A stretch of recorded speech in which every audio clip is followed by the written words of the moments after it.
Don't forget to like the video, share your thoughts in the comments, and subscribe to stay updated with our latest stories.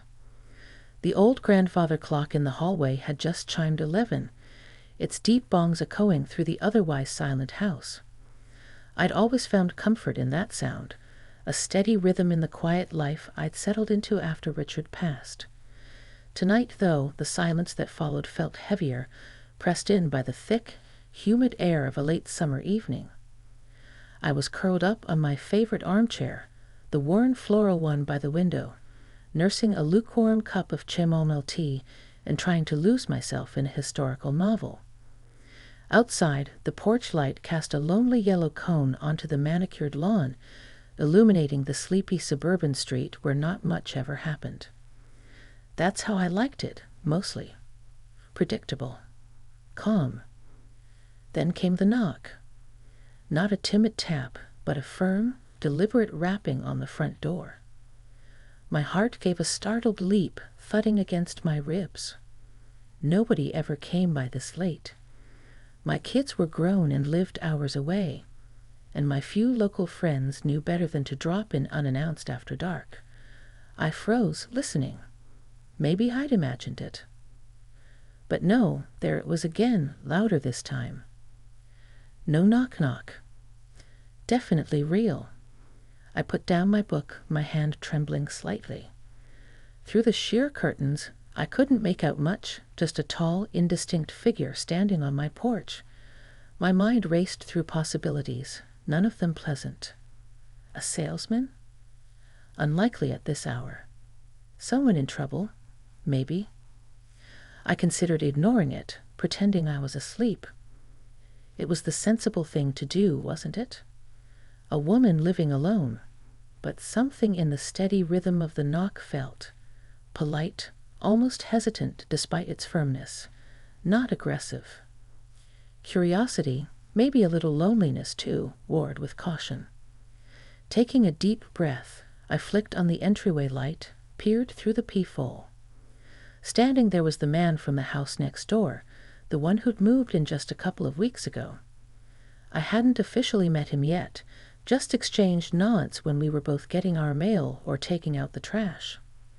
He looked younger than me, maybe early 50s, with thick salt and pepper hair slightly ruffled, kind eyes, and a worried crease between his brows. He was dressed simply in jeans and a dark polo shirt. He wasn't holding anything menacing, just his keys dangling from one hand. He looked anxious. My caution eased slightly, replaced by a flicker of neighborly concern. Maybe his power was out, or he needed help with something. Slowly, feeling a little foolish but also strangely compelled, I unlatched the deadbolt and opened the door just a crack, leaving the chain securely fastened. "Yes?" I asked, trying to keep my voice steady. His shoulders relaxed visibly when he saw me. "Oh, thank goodness," he breathed, a warm, low voice that surprised me. "I'm so sorry to bother you this late, Mrs." He trailed off, realizing he didn't know my name. "Carol," I supplied, opening the door a fraction wider. "Carol Henderson." "David Miller," he said, offering a small, slightly embarrassed smile that crinkled the corners of his eyes. "Your new neighbor.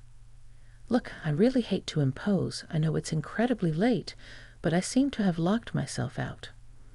My phone died hours ago, and my spare key. Well, let's just say it's inside with my wallet and my charger." He gestured vaguely back towards his dark house. "I feel like an idiot. I was wondering if I could possibly use your phone to call locksmith. I promise I'll be quick." He looked genuinely mortified, shifting his weight from foot to foot. There was nothing threatening about him, just a man in a slightly ridiculous, very inconvenient predicament. That feeling of shared humanity, of simple bad luck, chipped away the last of my apprehension. Besides, those kind eyes seemed honest. I hesitated only a moment longer before unclasping the chain. "Oh dear," I said, pulling the door open properly. "That's rotten luck." Of course, come in. Don't worry about it. He stepped inside, bringing a gust of the warm night air with him, along with the faint scent of aftershave and something outdoorsy, maybe sawdust. He looked around my entryway, his gaze polite and appreciative. Thank you so much, Carol.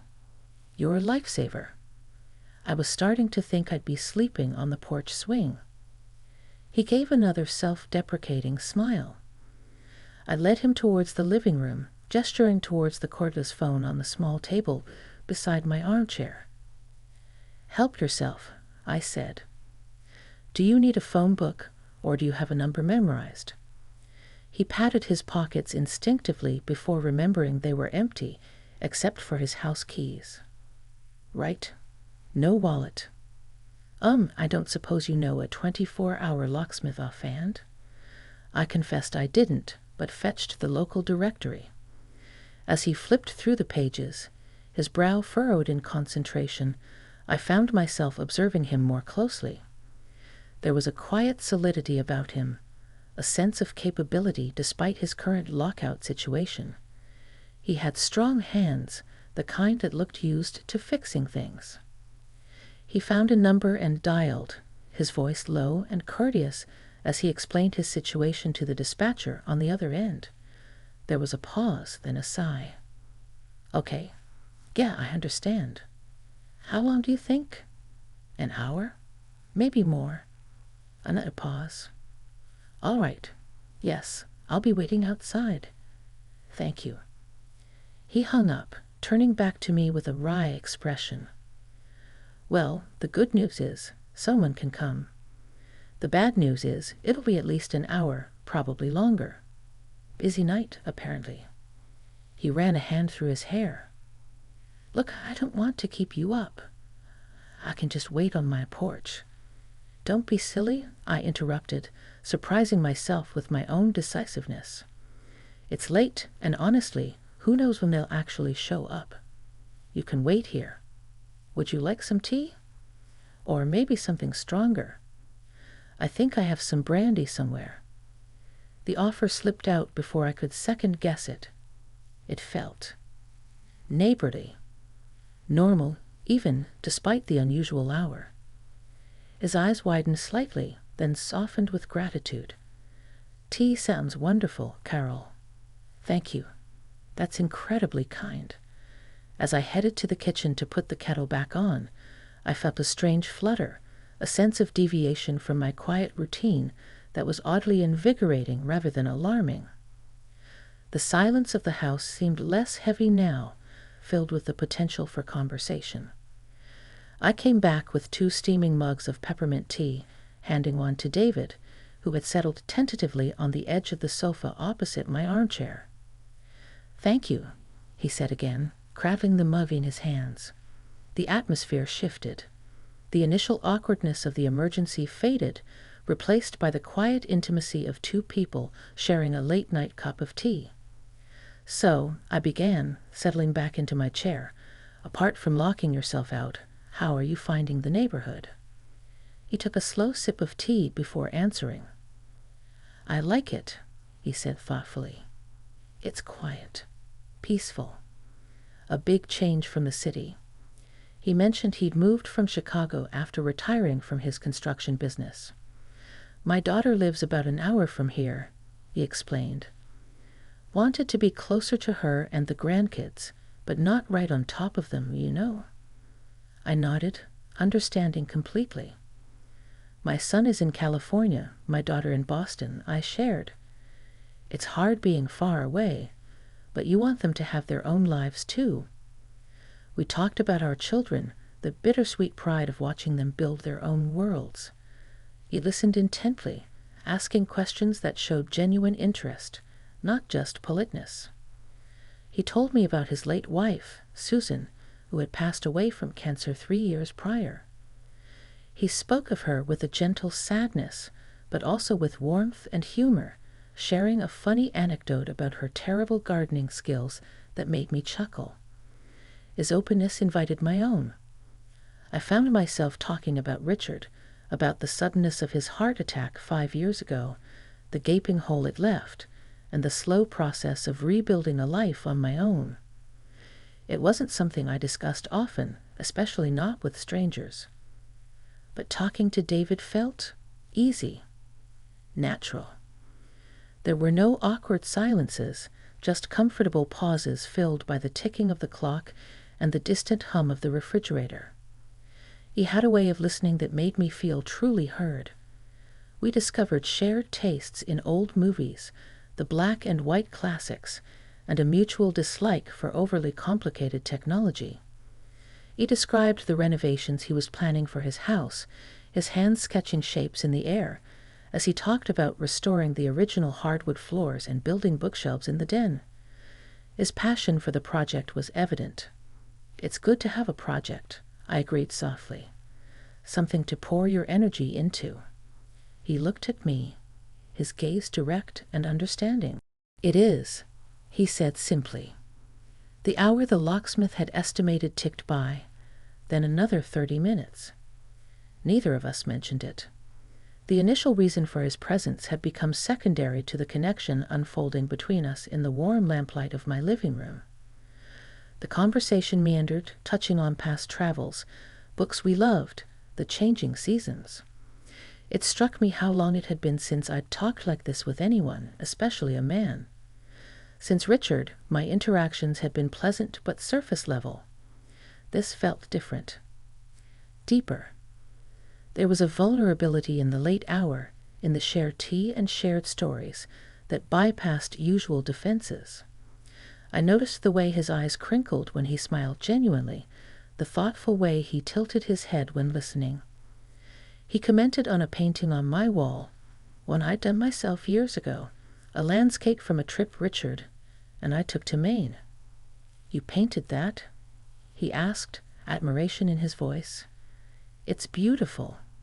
You really captured the light." His unexpected compliment warmed me more than the tea. We weren't flirting, not really. It was more subtle than that, a mutual recognition, perhaps, of shared experiences, of loneliness met with unexpected companionship. The tension wasn't romantic, but emotional.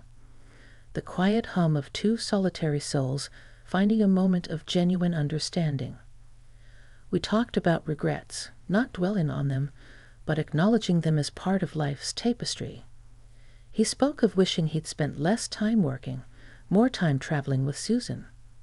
I confessed my regret at not pursuing my art more seriously when I was younger. Sharing these vulnerabilities felt like uncovering hidden parts of ourselves, not just to each other, but to ourselves as well. The grandfather clock struck one, then two. Outside, the world remained asleep, cocooned in darkness, while inside my small living room, a quiet, unexpected connection was illuminating the space between us. The arrival of the locksmith, when it finally happened, felt almost like an intrusion. Headlights finally swept across my living room window, announcing the locksmith's arrival. David stood up, draining the last of his now cold tea. "Well," he said, a hint of reluctance in his voice. "Duty calls, or rather, unlocks." He looked at me, his expression sincere. "Carol, I can't thank you enough. Not just for the phone, but for the tea, the conversation. You really saved me tonight, in more ways than one." I stood up too, walking him towards the door. "It was my pleasure, David. Truly." The formality felt strange after the hours of easy conversation. "It was nice talking with you." "It was more than nice," he insisted gently. "Look, I know this was unconventional, but I'd really like to talk again. Maybe over coffee. Or I could bring over that brandy you mentioned once I can get back into my house to find it." He smiled, that warm, eye-crinkling smile. My own lips curved in response. "I'd like that," I said, meaning it. "Coffee sounds good." At the door, he hesitated for just a second, then extended his hand. His grip was firm, warm, and lingered just a moment longer than necessary. Not inappropriate, just significant. A silent acknowledgement of the connection we'd found. "Good night, Carol." "Good luck with the lock, David." "Good night." I watched from the window as he spoke briefly with the locksmith, then disappeared into his own house a few minutes later, the porch light flicking on. I turned off my own porch light, locked the door, and leaned against it for a moment, the silence of the house returning, but feeling different now. Less empty. I walked back into the living room, gathering the empty mugs. The air still seemed to hold the echo of our conversation, the warmth of unexpected companionship. Looking around the familiar room, it felt subtly changed, infused with the memory of the last few hours. I hadn't realized how much I'd walled myself off, how accustomed I'd become to the quiet solitude. David's unexpected arrival, his vulnerability, and his easy company had chipped away at those walls without me even noticing. It wasn't just about having someone to talk to. It was the quality of the connection, the feeling of being seen and understood. As I rinsed the mugs in the kitchen sink, watching the first hint of gray soften the eastern sky, I felt a sense of quiet wonder. Life, even in its predictable rhythms, could still hold surprises. A simple locked door had opened another, one I hadn't even known was closed.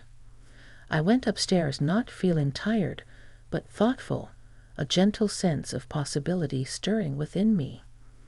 The night hadn't unfolded as I could have ever predicted, but it left me with a warmth, a feeling of quiet growth, and the simple, hopeful anticipation of coffee with my new neighbor.